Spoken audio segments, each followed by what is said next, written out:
গণমাধ্যম কর্মীর হস্তক্ষেপে খাস জমি দখলকারীদের প্রভাবে থেমে থাকা রাস্তা নির্মাণের কাজ পুনরায় চালু। বিস্তারিত ফারহানা খাতুনের প্রতিবেদনে।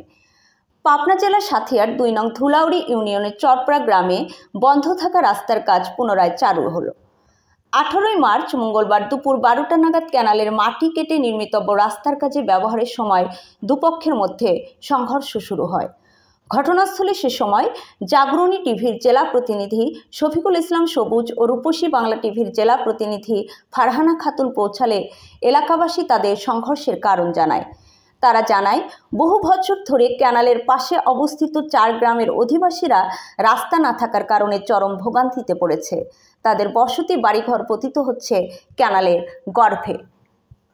গত অর্থ বছরে সেখানে রাস্তা নির্মাণের কাজ শুরু হওয়ার কথা থাকলেও প্রভাবশালীদের দখলদারিত্বে তা এখন পর্যন্ত সম্ভব হয়নি।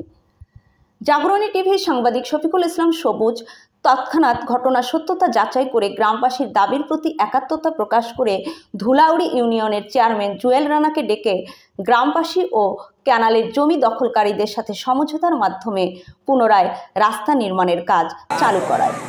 এ সময় উপস্থিত ছিলেন সাথিয়া থানার কর্তব্যরত এসআই ও অগণিত গ্রামবাসী।